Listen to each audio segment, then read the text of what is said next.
Family Fights with Kyle Harrison and Matthew Blumenthal. Boom, there's your intro. How'd I do?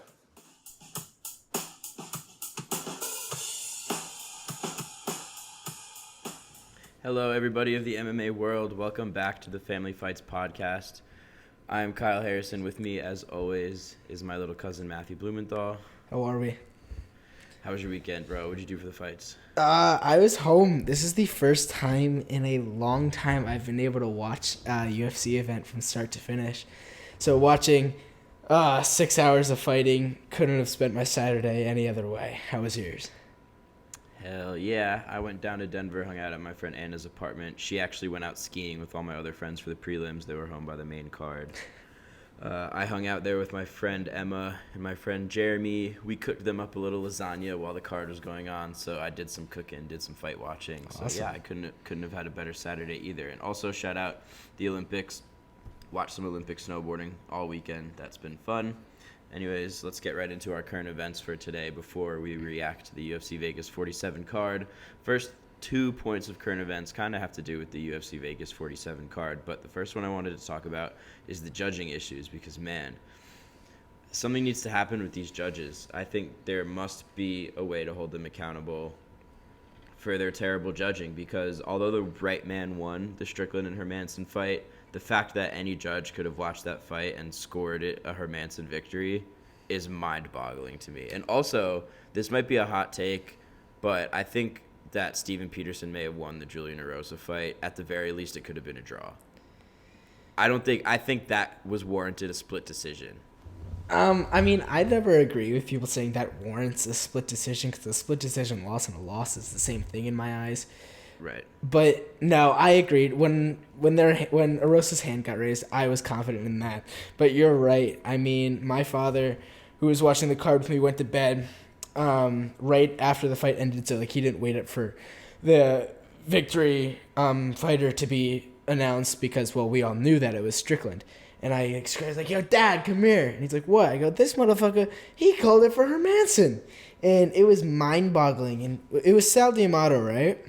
Mm-hmm, Sal D'Amato. And he's also, I think he's had his hand in a lot of the bad decisions that have happened recently. I feel like we should have to talk to them in press conferences because I would love to know how you score that for Hermansson because I think it was 49-46, borderline 50-45 fight, and this dude had it for the other guy. So I would love to get into his mind and ask him like what he saw from Hermansson, or I guess what he didn't see from Strickland to warrant not giving that fight 50-45 or 49-46. Mm-hmm. Also, this is kind of along the lines of this topic. I think we should hear from referees in press conferences too, but I just wanted to shout out the referees. Last night I thought they did a great job. Unlike they've been doing recently, I thought a lot of the stoppages were well timed, especially the Jason Witt stoppage. That was a really good stoppage. One of my friends was saying, "Oh, he got up and he's protesting the stoppage. He was fine. That was early." And I was like, "No, you're just brainwashed from seeing so many late stoppages because the referee's job is to protect the fighter." It was so obvious that Jason Witt was not going to fight back from that. Like, yes, maybe he could have taken a couple more ground strikes and they would have knocked him the fuck out. But the referee's job is to step in at a time when he knows the fight is going to end and protect the fighter from getting that unnecessary damage, which the referee did to Jason Witt.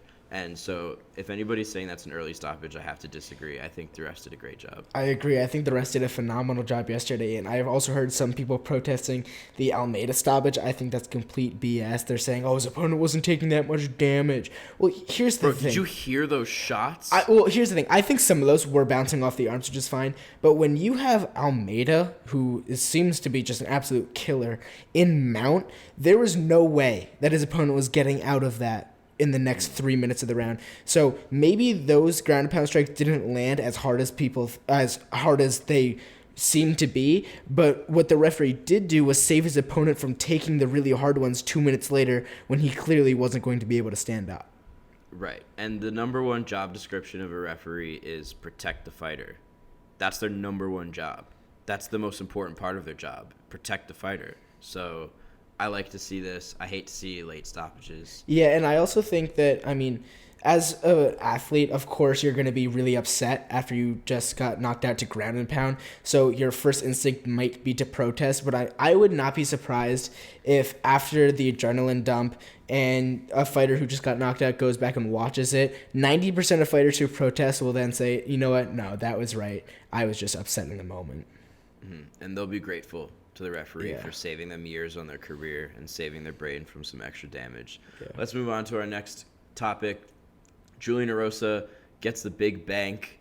He banks double fight of the night bonus because Steven Peterson missed weight. It's one of our biggest pet peeves here on the Family Fight podcast. Massive. When a fighter misses weight, especially when you do it twice in a row, as Steven Peterson has just done. He missed weight for his last fight and for this fight. So this is just some good karma, man.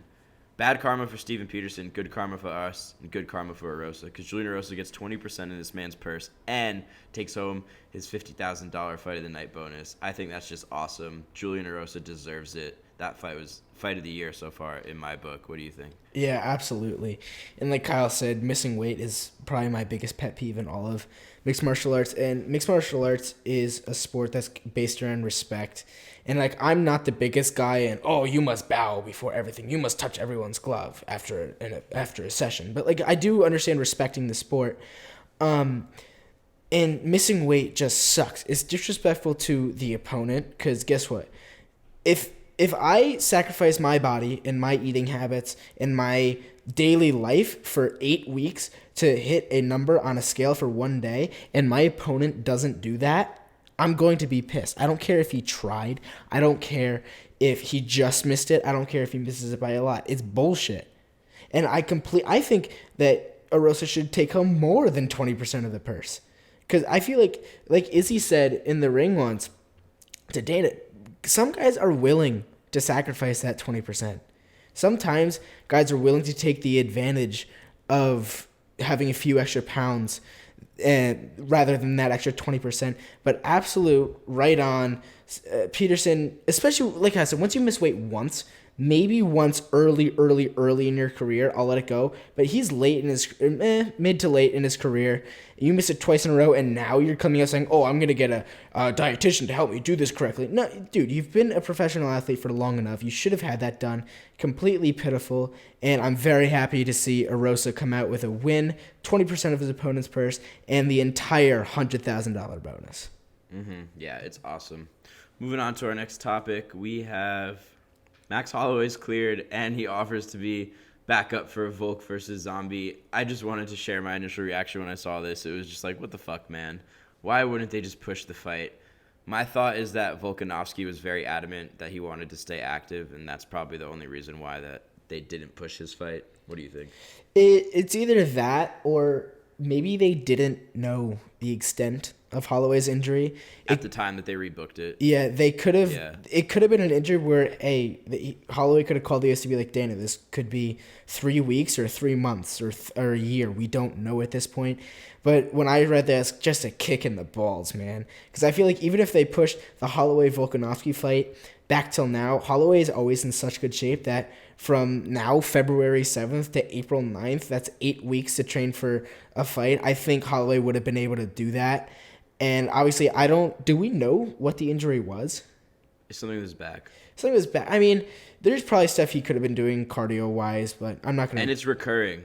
Yeah. It happened in his last camp. I think it's very important for him to get fully healthy because Holloway's at a point in his career that if he loses to Volk a third time, I mean, controversy or not with the first two, but if he loses a third time, it's going to be tough for him to get a fourth fight. He might have to move division. So this fight means a lot to him. So this fight is crucial, very crucial to his legacy. I don't want Holloway to fight at 99% health. I don't want him to fight at 95. I want him to fight at 100. And if that, I know Holloway loves being that active guy who fights all the time. But if that means stepping back for a year and really getting yourself healthy, I feel like that's what I would want to see out of Holloway. Because if that man gets healthy and goes on a tear, then his legacy goes through the roof. Mm-hmm. Our next topic, Tough 30 coaches and contestants have been announced. Just as we thought, it is Amanda Nunes versus Juliana Pena. We had discussed that we were not so happy with the choice of coaches in an episode or two ago, but I mean, the more I've thought about it, the more I think it might be okay. It's obviously not the best choice, I think, especially for the 30th season. I mean, if the viewership is low, they might just cancel the show again. So it really, really would have benefited them to get some rock star coaches. And also, when I looked at the cast, I was not too impressed. What is your thoughts? Yeah, I still don't love the coaches. I feel like they're just going to be two girls trying to be good on the mic. I don't think either of them are good on the mic. And to be honest, I don't see what either of them can really give to fighters. I understand. Right. Amanda Nunes is so selfish. And do you think any of her big coaches from American Top Team are going to come stay in Vegas for 6 weeks to film The Ultimate Fighter with her? After she just left the gym. Right. After she just left American. That's right. I forgot she left American Top. So who the fuck is she even going to bring to be on her team? Exactly. And who's Juliana Pena going to bring? And then, right, if you take Pena, and I get she's the champion and she just beat Amanda Nunes, but I would find it hard in myself to really take anything that she says without a grain of salt, since she had one win that, quite honestly, might be a fluke. So I don't know how much that plays into it. But also, I heard something very interesting. It's how is the prize for winning the Ultimate Fighter still only a contract? Because there are many other ways you could do that. You could do that by going through regional routes. You could do that through the Contender Series at this point. Well, they also get paid a salary to be on the show. Okay, but to be in a house like that... They don't just go on the show for nothing. No, I know, but to be in a house for 6 weeks, be away from your family, all for basically the same thing as fighting on the Contender Series... I think it gives you exposure. It gives you a different level of exposure, too. Like, a lot of guys who don't win the Ultimate Fighter end up in the UFC. Not a lot of guys who don't win on the Contender Series end up in the UFC without having to do a whole bunch of more regional fights or a whole bunch or maybe another Contender Series fight. So, I mean, in essence, to just give 6 weeks of your life to get this level of exposure in the amount of time, the amount of exposure that you would have to work years to get, like, I mean, you could do 3 regional fights in 2 years and get less exposure than losing your first fight on the Ultimate Fighter but being a good personality on it. You see what I'm saying? Right, I do see what you're saying. And I guess I would take that into consideration. But if they offered you, right, Kyle, if they said, do you want to come on the Ultimate Fighter for 6 weeks with Pena Nunes, or do you want a fight in the Contender Series, which would you take? It would depend. It would depend what kind of fighter I am. If I was confident in my skills to win a Contender Series fight, 100%. But how are you going to be not confident in yourself to win one fight and then go try to win 4? Well, no, that's what I'm saying. You don't need to do well in the Ultimate Fighter. You don't need to win all your fights. You can lose your first fight and be a great personality and still get signed to the UFC. It's happened before. Or you could lose your fight and be such a good personality that they bring you back later in the show. That's happened almost every season. So that's what I'm saying. It's getting into the UFC is not just about winning fights. It's about being marketable. I mean, you say this all the time. So the same thing about succeeding. So if you think about it that way, the Ultimate Fighter is pretty valuable. That's true. We should move on. We got to talk about the card that we just saw, UFC Vegas 47. Main event, Sean Strickland defeats Jack Hermansson by split decision. That's how it's going to go down in the books, but we all know it was a unanimous decision. Sean Strickland did what he's known for, controlled the range, controlled the pace, boxed him up, defended every takedown, I think. His takedown defense looked great. Oh my God, it was phenomenal.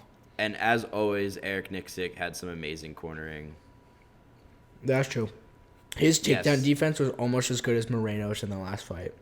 Mm-hmm. It was incredible. I mean, a lot of people are getting on Strickland for having a boring fight.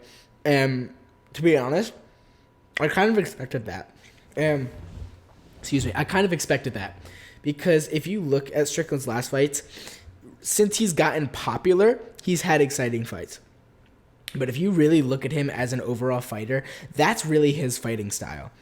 Is to throw out the jab, keep it at range, and then bang 1 or 2 hard shots around. He's not the guy that's going to go out there and swing for the fences. His personality might seem like he is that type of guy, so that might have led people on to expect that. Because I wouldn't be surprised if this was a lot of casuals' first time watching Sean Strickland. Right. His personality has changed a little bit and gotten so big over the last few weeks and last few months at that point.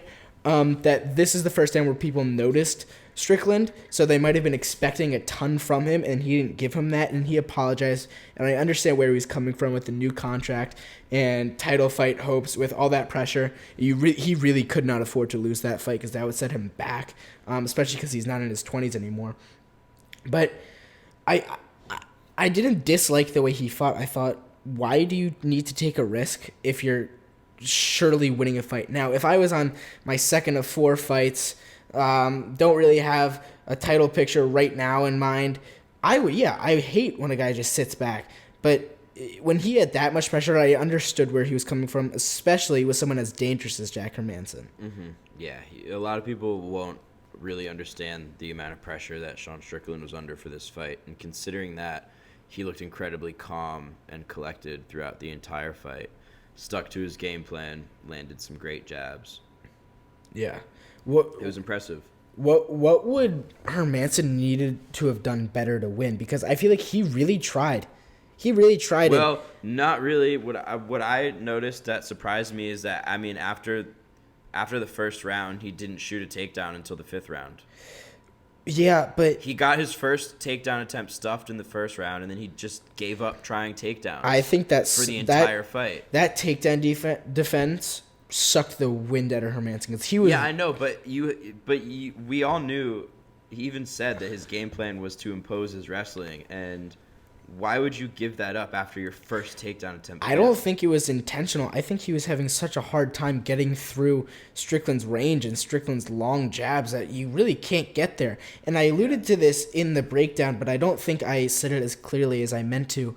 So I'll repeat it now, is that Jack Hermansson is very good on the ground, but I think he has big troubles getting to the ground. Like you saw, his pure takedowns were completely okay efforts, if not below average. Right. In the last fight against Strickland and fights that I watched in his breakdown, like he'll grab a single leg sometimes and his brain stops. He doesn't know how to get there. But once it gets to the ground, that's where he's good. But I feel like he could have just been more crisp and taken some more effort. I really liked the last 2.5 minutes of the fight that I saw from Hermansson. That the switch that needed to click in round 3 clicked in the last minute, and right. He looked good, but I feel like he just needed to put out more output. But all respect to Jack. He didn't have his night, but I think he's a really likable guy, a really good guy, and I really want to see him back and go on a run. All right, moving on down the line. We had Nick Maximov defeating Punahele Soriano by another split decision. You're shaking your head. You want to start with this one? I was upset at this. I thought Maximov was going to win when the final horn blew, but I thought there was a chance they could give it to Soriano. Mm-hmm. And I am fully confident. So did I. When the fight ended, I had no idea who was going to win. The first, I believe it was the first round where I thought 100% that's Soriano. Second round, I was a little iffy, and third round was obviously Maximov. But I'm a firm believer that if Soriano didn't get injured in that fight, I think he would have won, because that takedown defense was also phenomenal. He didn't do a great job of staying on his feet, but once they got down, if you went and watched pure wrestling and used that in a UFC fight, that's what you would have seen. When you were on the ground, the way he was able to keep his back off the ground was phenomenal. His defensive single legs when his ass was on the ground was great. I loved to see it. And I think he's really special too, because I think he has power in his hands, clearly good grappling. So if he can go on a run, that would be cool. But what did you say? Yeah, he definitely has a bright future ahead of him, also with Eric Nixick in his corner. Yeah. And it was just great to see. One thing I really noticed, you mentioned it, his defensive single legs. It was just so awesome to see how he was able to get down on his ass, almost into a full split every time. His flexibility definitely played a hand in that. But you'll notice every time that Maximov went in for a takedown, he was looking for that defensive single leg, which is when you go for a single leg, you grab basically the back of a person's leg to try to take them down. But you could also use it as a defense when they're trying to take you down, and you're basically taking away a limb from them. So I really like to see that. I thought it was very high fight IQ from Puna. And he stayed very calm. He did stay very calm. He was constantly being assaulted with Maximov's ground game, which in my breakdown is something I noted. One of the possibilities, the way this fight could go, was that Maximov would get him to the ground early, which he didn't really do successfully, but he did force Punahele to think and work really hard, which is the way I said he was going to win. Right. And I just ended up picking the wrong guy, so that was my mistake. That's something I need to work on. I always have super accurate breakdowns, and then for some reason I end up just leaning the wrong way, especially in these close pick'em fights. Yeah, I agree. But when you said that Maximov did a good job of putting the pressure on, that's very important, because when you're getting taken down, the one thing on your mind is to not get taken down. So all your mindset changes to defense, and I think that really it really worked in Maximov's favor, that all he had to worry about was his offense. And I was watching college wrestling. I talked about this on the solo episode a few times ago, but I saw the most beautiful single leg defense where the guy literally put the guy's head through his legs and stepped over so he couldn't finish it down, and then rotated to the back. And Soriano was dangerously close to pulling it off. So I would have loved to see that, but definitely both guys have a bright future. Yep. All right, moving on to our next card, we have Shavkat Rakhmonov defeats Carlston Harris by first round knockout via spinning hook kick. That was gorgeous. Absolutely beautiful. Man, was my read off for this fight. I ended up picking Harris. I thought the prospect killer would come in and kill the prospect, but whew, was I wrong, man. This prospect is the real deal. Shavkat Rakhmonov, beautiful hook kick. Wasn't crazy accurate. I mean, it looked like it landed with more of his calf than his heel, but it still did the job. It knocked him to the ground, and the ground and pound strikes were absolutely accurate. Killer ground and pound. Knocked Carlston Harris absolutely unconscious. Gorgeous finishing sequence. I was up out of my seat screaming. Yeah, what do you got? Yeah, no, I agree. The Chris Barnett special with that hook kick. No, I think Harris did a good job of crowding that kick, because one of the defense to his... He did block it. It just knocked him completely off his feet. Yeah, but the thing is, exactly, that shot didn't really hurt Harris as much as it put him on his ass and it put him off balance. Gave Shavkat the opportunity to land the ground and pound. But anytime you see a hook kick land with the leg as bent as Shavkat's was, that means that it wasn't exactly where he wanted to be placed, but his flexibility led him to get the job done, and his pure strength to shove a man to the ground with your foot. And then you're right. While you're on one leg spinning around. Yeah. You won't understand how hard that is. When you are doing a 360 spin kick, you don't have the best balance, and you don't have a strong planted base, which is what you need to throw with power. Right. So the fact that he's able to knock Carlston Harris on his feet with a poorly... I'm not going to say a poorly thrown hook kick, but the kick wasn't thrown with the best distance. No, but he adjusted to the distance great. And mid-kick, he was able to adjust to the distance and use his strength to still knock down Carlston Harris. Yeah, if Shavkat throws, or if a fighter throws that kick that lands like that, 9 out of 10 times, the guy that threw the kick will end up on the ground. But just the pure strength. You see it all the time. People try and throw spinning kicks to the head, and they slip or they fall. Right. Oh, or just the force of hitting another man when you're off balance could knock you down. But something really important is that ground and pound is technical. You can't just swing and hope. You saw... It's very technical. We talk a lot on the feed about we need straight punches down the pipe. Same thing on the ground. You either need to come from the side or straight down the middle, because if his hands are like that with these small 4-ounce gloves on, you need to be able to break that guard and hit him right on the chin. And when you do, that's when ground and pound really hurts. So that's something I would have liked to see out of Almeida, which we'll get to later. On that, I was about to say, on that point, we're going to talk about Almeida's ground and pound later, and we talked about it a little bit already, but you can see the difference in ground and pound very drastically between Almeida. Almeida's throwing these big, heavy hammer fists. Right. That's the difference. Shavkat Rakhmonov is throwing these precise downward straight punches. And yes, they both got finishes, but had Jailton Almeida not been his size, I think his punches would not be as effective, because they wouldn't have sounded as bad to the referee, and they wouldn't have looked to be landing with as much impact as they were, because these massive guys are swinging these hammer. You know what I'm saying? Yeah, and that's the difference in someone that has little experience and someone who has has more experience. And also something important is that Shavkat's type waste less energy. So let's say that Almeida didn't get the finish and somehow was kicked off a mount. His arms are going to be much more tired, and he's going to be much more gassed than someone who was throwing precise, hard, straight ground and pound shots would have been.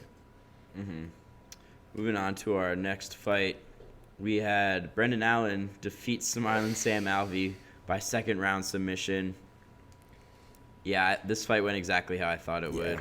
Smiling Sam just looked so tense. He looked not all there at all, in my opinion. And Brendan Allen came through. Do you think he stays at 205, or do you think he goes down to... he goes to 185. Back to 185? That's I think what I'm saying. the only reason he was there was, like the announcer said, or the broadcaster said, get that bad loss out of his mouth. Get that bad taste out of his mouth. And let's be honest, if anyone, even if a fucking lightweight is offered Sam Alvey, they're going to take that shit in a second. Because that's as close to a guaranteed win as you can have. I saw a little issue was Brendan Allen got hit pretty hard once or twice by Sam Alvey, which is something he needs to work on. I read someone wrote, and I agree, that Allen kind of reminds me of what Oliveira does. So talented, yet just makes a few mistakes. So he's going to stumble at the beginning of his career, and he is still ultra young. But with those skills and that talent, he's going to be able to find his fight IQ.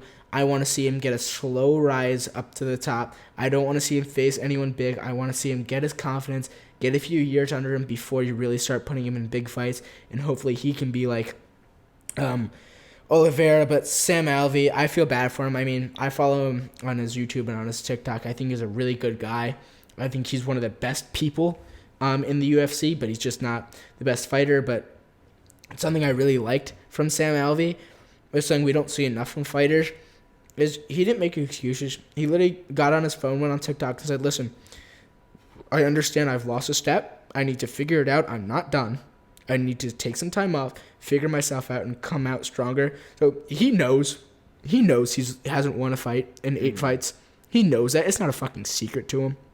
So I would love to see him take some time off, be with his family, get a real coach, go to a real camp. And, I mean, he's 35. It's not young, but that's not at a point in your career where you literally can't learn anything else.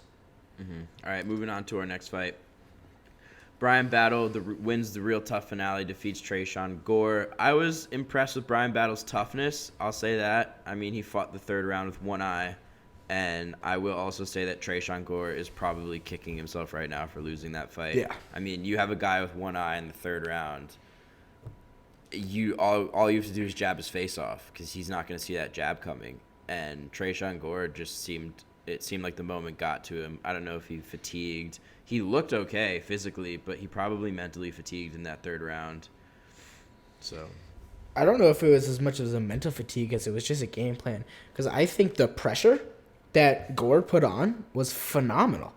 I mean, he had Bryan Battle back with his back to the fence the entire fight. Not only that, he cut off the octagon great. Every time Battle had a little opening, boom, Gore was there to cut him off and keep his back to the fence. But I just would have liked to see more volume. When you have a guy backing you up like that, throw strikes.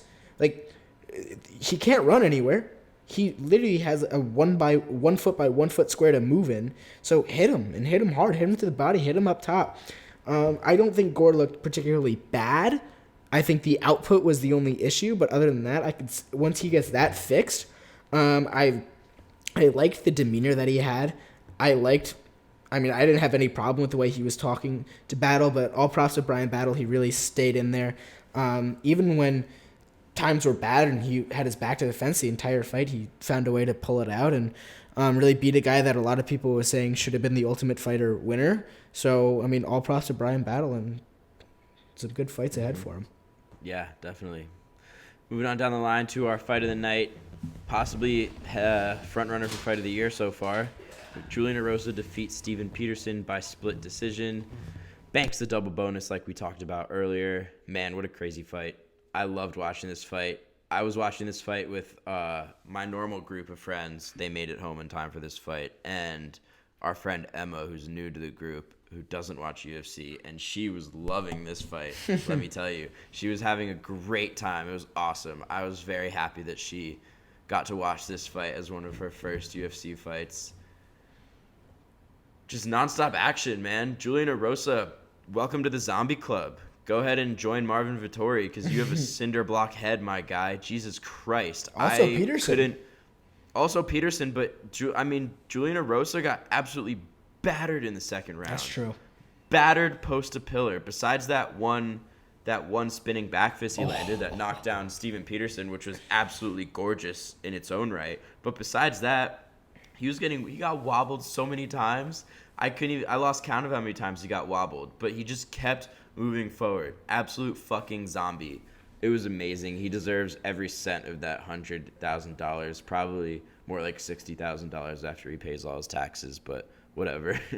Yeah, I mean, that was such an electric round. I thought 100% that Erosa was done for in that second. And then I was like, oh, man, that sucks to see him lose like that. And then he comes out of left field with one of the most beautiful spinning back fists. I screamed. I was like, oh, shit. And I promise you, if that strike didn't land, that's a 10-8 and we're leaving in a draw. But really good heart by Erosa to keep going, chase a finish.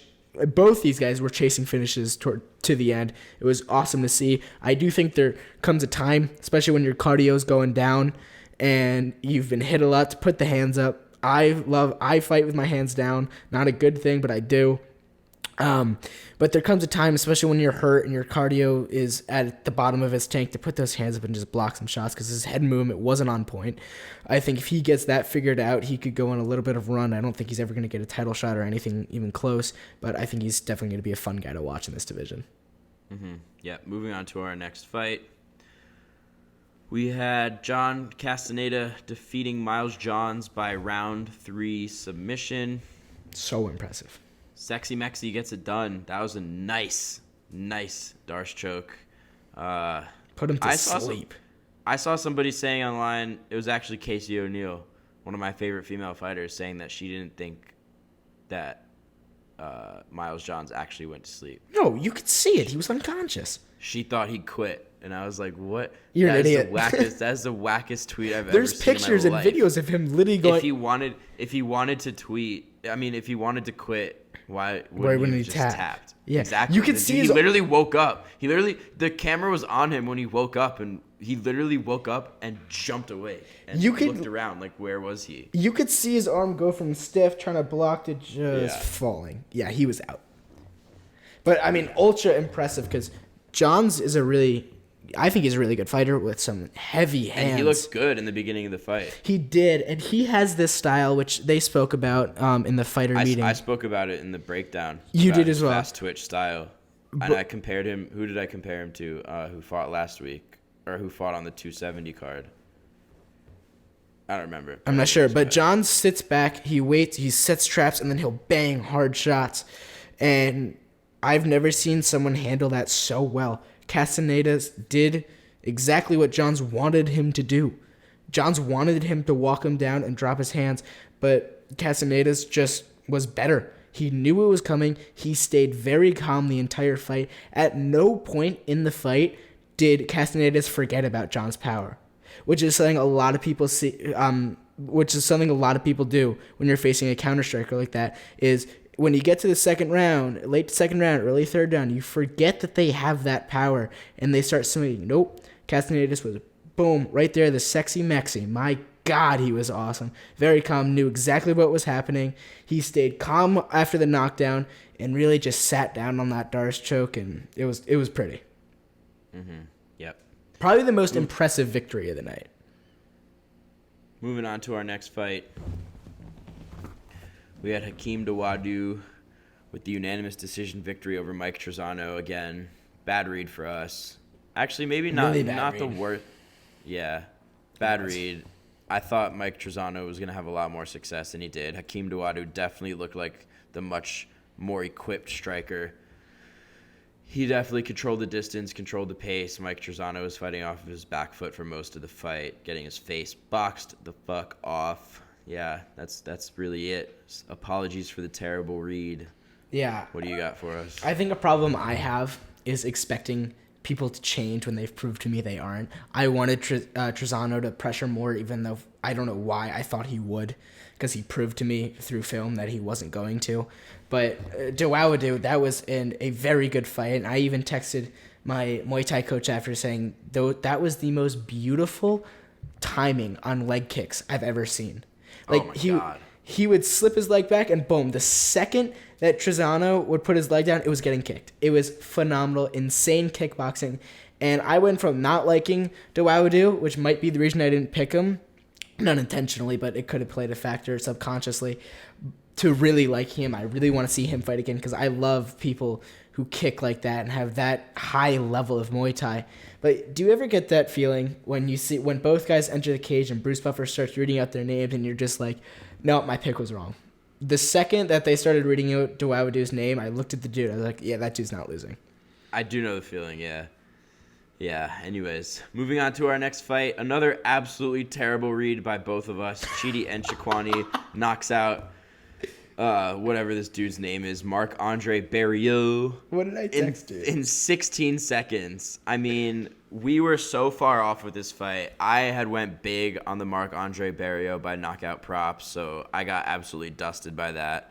But yeah, super impressive by the man Chidi and Njokuani. Absolutely beautiful, beautiful combo.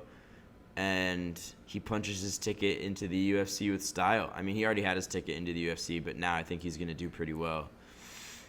Yeah. Anyways, what were your thoughts? I'm reading our texts from the night of the fight, and after that knockout, I just texted Kyle, well, we were wrong. Yeah, because Chidi just scores him, and these are some great texts. After the spinning back fist by Erosa, I just texted Kyle in all caps, oh, fuck, which was impressive. No, but this was, I mean, Chidi, my God. You got on me. You got on my case when we were sparring about throwing blind leg kicks because they will get countered, and especially in those two stances to throw exactly what happened. Throw a blind inside leg kick. I don't think Chidi could have had an easier knockout. And what Matthew means by blind leg kick is Marc-Andre Barriault threw a leg kick as the first strike of his combo, or he just threw a leg kick without setting it up with your hands. When you throw leg kicks, they put you in a position that's very easy to be countered, especially with a jab, because a straight jab is going to land faster than a leg kick that takes a round path to get to your legs. So a fighter is going to be able to tell that you're throwing a leg kick if you don't set it up with your hands and distract them first. And it's going to get countered with a jab every time. And that's exactly what happened. I turned to my friend and I said, this is why we don't throw blind leg kicks, because they get countered by jabs every time. It's very easy to do. In addition, you're on one foot. It's much easier to get knocked out when you don't have both feet under you. You saw that with the Rose first time she knocked out Wei Li. Wei Li had her feet behind her. She got knocked out easy. Chandler, when Oliveira knocked him out, that wasn't a hard punch, but he was moving away. His feet weren't under him. So when you have one foot on the ground and you get hit right on the button, you're going down. And, I mean, heavy hands from Chidi. Yeah, very nice. Very nice work. Moving on, Alexis Davis defeats Julia Stoliarenko by unanimous decision. And the armbar queen almost strikes again. I gotta say, for this fight, I didn't really watch the whole fight because I was mincing garlic. I had to mince like 3 heads of garlic by hand, which takes a long time for those chefs, you know. But I remember in the first round seeing the arm bars and thinking, damn, they were close, because I couldn't really see from the angle I was at. But some of them looked damn close. And I came back in the third round, and bitch was still throwing arm bars, but none of them looked close. So, yeah, no, the ones in the first round, the way the camera was, you couldn't see Davis's arm. You could only see the rest of her body, so there was twice where I thought she was finished for. I thought she was done for. Like, I thought her arm was about to snap. But she got out of it, and you're right, in the third round for Stoliarenko, that was, I believe, it could have been a 1-1 fight, so that's where you need to see, all right, this girl defends arm bars, I need to stand up and try something else. But Did you see the up kick? I did. I didn't see the up kick happen. But obviously, once it happened, I went over to watch the aftermath, and I saw the replays. Definitely intentional. She knew it was illegal. It was a dirty move. Do you see what I said on Twitter? Yeah, okay. I complimented the referees before. I just want to retract my compliment from Mark Smith only, because the fact that you didn't take a point for that is absolutely mind-blowing. What is your job? What is the rule? Does the rule even exist? Does the rule even exist if you don't take a point for that? You're right, and the announcers were saying that, Davis needs to get on the ground and roll around a little more. It's not her. It's not her job. It's not her job. It's the referee's fucking job to do his job and take a point. That comment made the sport worse. Illegal strike. To say that a fighter needs to pull an Aljamain Sterling just to get a point taken away is bullshit. They're fighters. They are trained for years to not show the fact that they're hurt. And you're asking them just so the referee will end up doing his job correctly.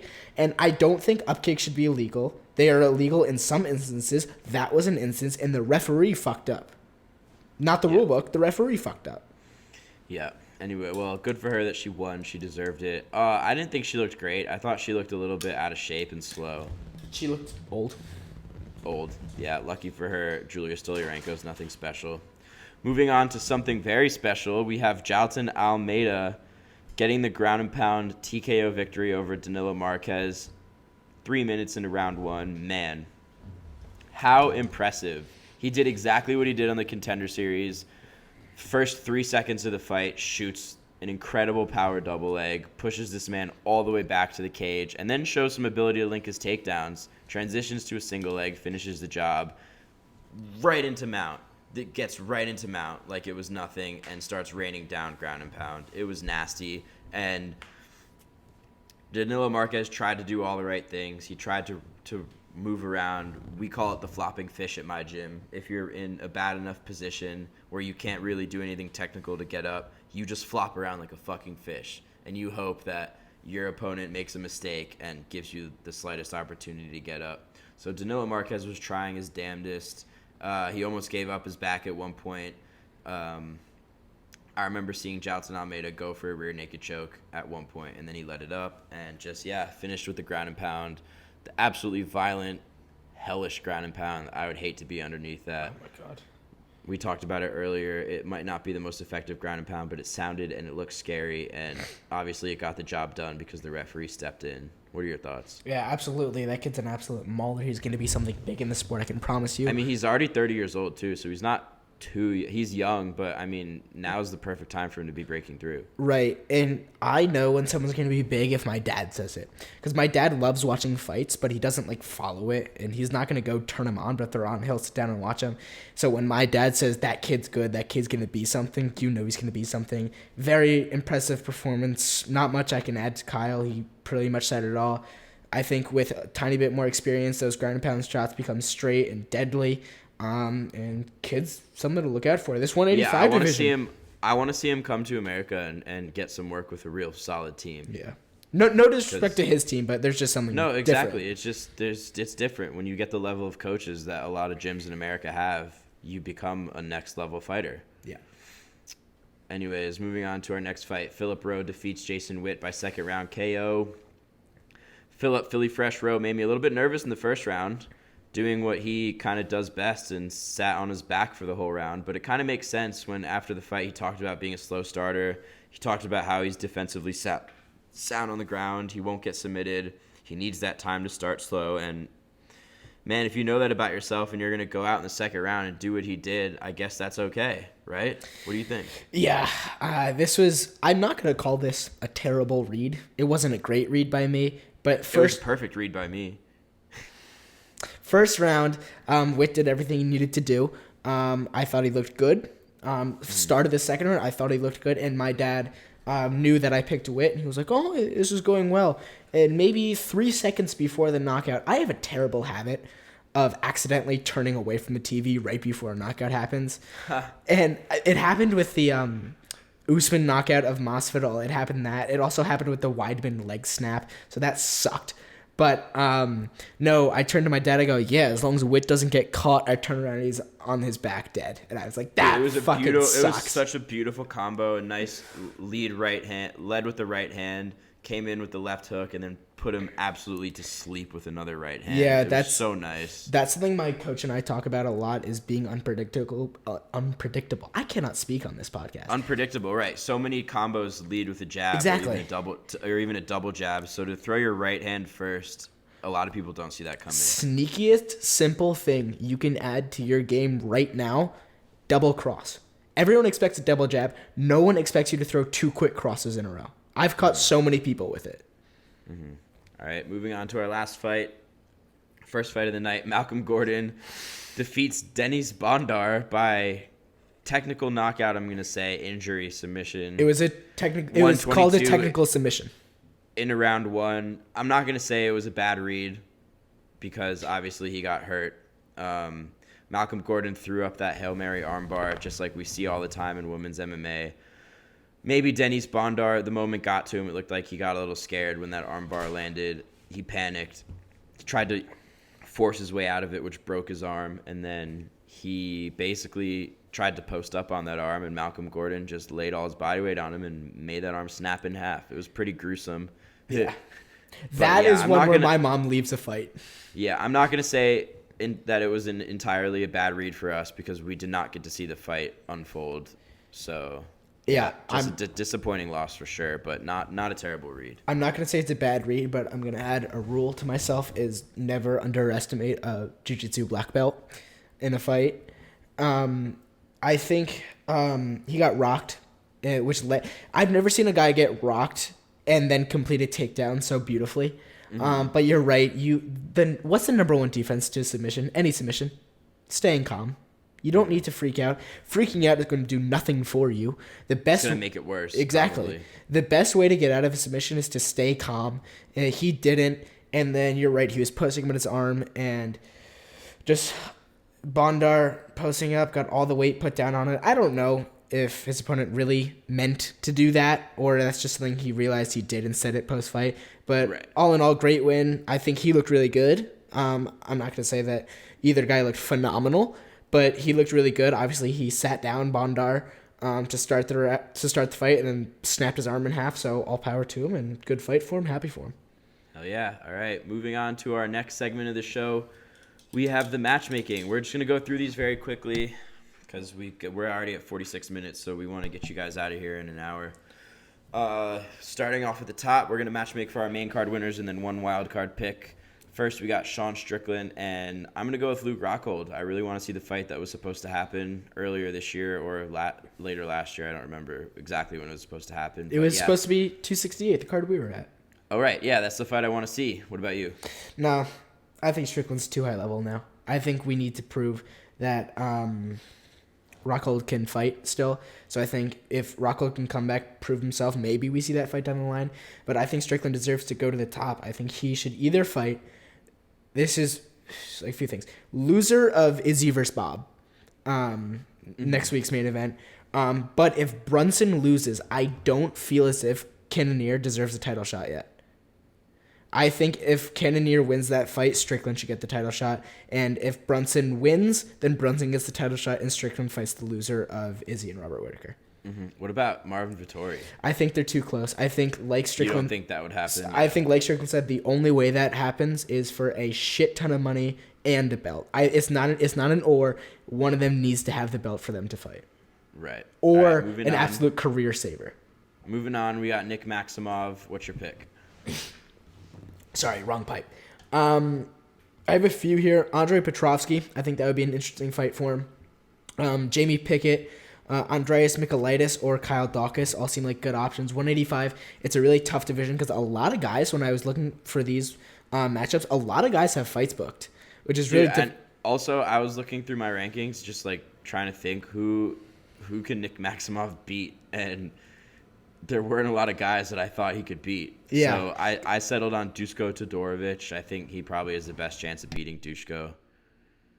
Yeah, because he didn't look ultra impressive, I don't think. I think he struggled a little bit. Obviously, he did exactly what he did, the bare minimum, to get the fight in his favor. But yeah, 185, it's a tough division. A lot of guys have fights booked, which must be a nightmare for those matchmakers. Yeah. Moving on, we have the prospect, Shavkat Rakhmonov. My number one pick in a fight I'd absolutely love to see is Michael Chiesa. I think that would be an insane fight to challenge this man. I think he deserves a crack at the top 15. I'm not sure if Michael Chiesa takes this fight. I'm not sure he'd be so willing to fight somebody outside of the top 15. So right next to Michael Chiesa, I have Court McGee. I think that would be a good veteran test for Shavkat Rakhmonov, somebody who's really hard to put away. And if Rakhmonov can put away Court McGee, we know he's legit and he deserves his spot in the top 15. And then also he called out Michel Pereira, so why not give him what he wants? That'd be a cool fight. I don't like Michel Pereira. I think this is definitely the guy that could silence Michel Pereira. What's your pick? Yeah, I definitely agree with the Pereira because I feel like I said this about Pereira after his last one. I'm going to say it about Shavkat now. Both of them deserve to get high-level competition next. I think that would be a great fight. Anyone that's saying that Shavkat would beat Khamzat right now, not too sure about that. Not sure. Not yet. Not yet. Let them both build up more and fight later. Exactly, because if you look at Khamzat right now at Tiger Muay Thai, he looks phenomenal. But other than Pereira, I had Jeff Neal as an option, who I feel like I have him fighting everybody after a fight. I do have Chiesa in there or Li Jingliang, right outside of the top 15. Good fight. We really need to see if Shavkat can beat high level, but you don't want to give him too high where if he gets beat, it's like, oh shit, what do we do with him now? Yeah. All right, moving on. We have Brendan Allen. What's your pick? Brendan Allen, like I said earlier, I really want him to have a slow rise, like meticulous, like almost want to shoot yourself slow rise. I feel like Julian Marquez or Phil Hawes, like I said, 185 is a really tough division, but I think he can beat both those guys in a technical way. I don't want to see any Brendan Allen hopeful swinging accidentally when I want to see him be an absolute technical monster. Yeah. I have Edmund Shabazian as my pick. I like that. I think that they're both young, up-and-comers. Edmund Shabazian had a lot of wind in his sails early, but he's struggled. I think he's lost his last 3 or 4, so he's in a must-win situation. I think it's kind of interesting to have one young guy who's upward trending in a sense in Allen, and then one young guy who's downward trending in a sense in Shabazian. Yeah.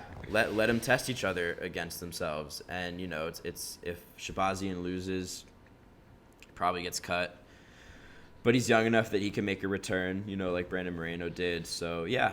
Julian Erosa got cut twice. Yeah, I think that's the fight to make. Anyways, moving on. Bryan Battle. I think Bryan Battle should also have a slow roll.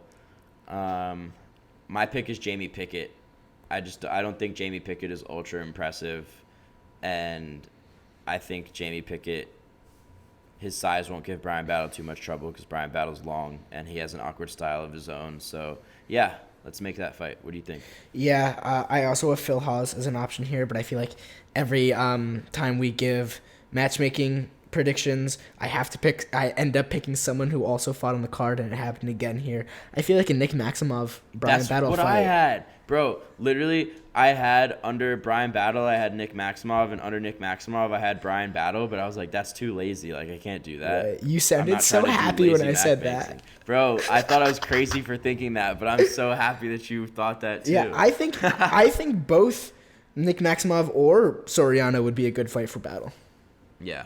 Interesting. All right, moving on to Julian Erosa. I'm so excited about my pick. My boy, Billy Q. I think these two would make absolute fight of the year. Fuck it. Throw them in a 5-round fight.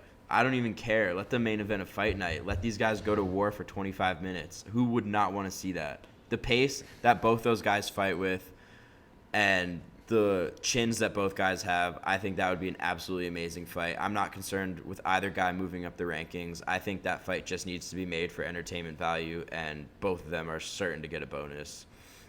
I think Billy Q probably is a little bit more well-rounded of a fighter and probably gets the victory, but it's going to be really hard for him to put Julian Erosa away, and Julian Erosa is not going to stop coming forward at him. So that's the fight I want to see. What about you? Yeah, I mean, I agree with that. I think I had a really tough time finding someone for Erosa. Maybe the only two options I have, which aren't as good as, oh my god, what did you say? Quarantillo. Billy Q.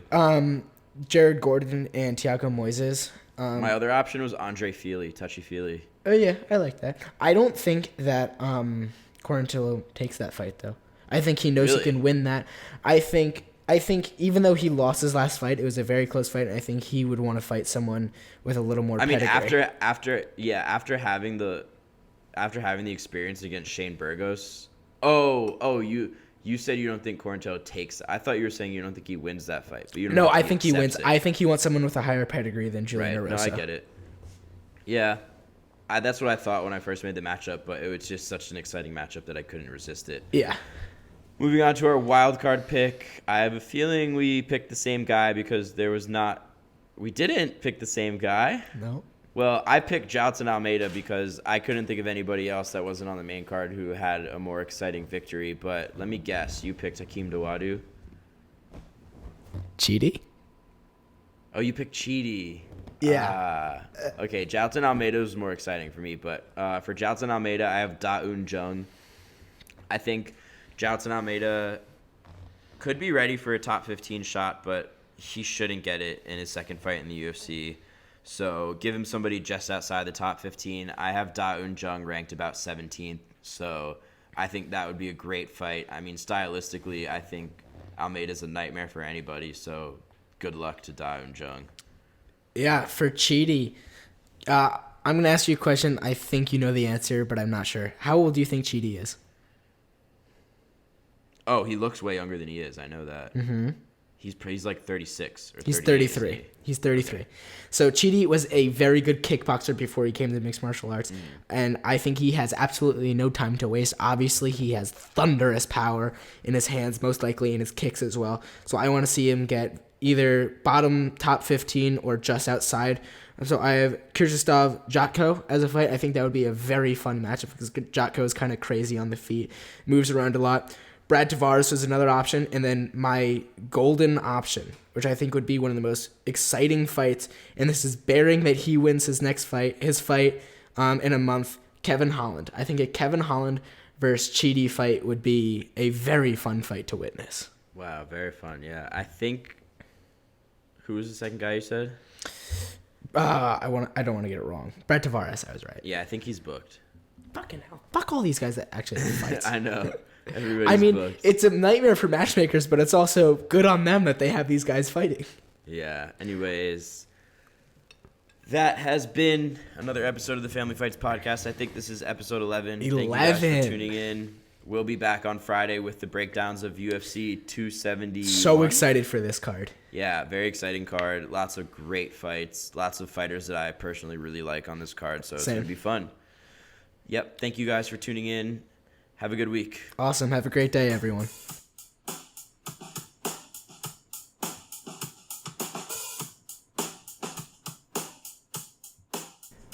The Family Fights podcast will be releasing every Monday and every Friday. In those episodes, we will look back at the most recent card, give updates and prediction on the UFC and other MMA organizations, as well as give breakdowns and predictions for the next card. If you'd like to reach out, the Instagram and Twitter is the Family Fights Pod, or you can reach out via email at familyfightspodcast@gmail.com. Have a great day.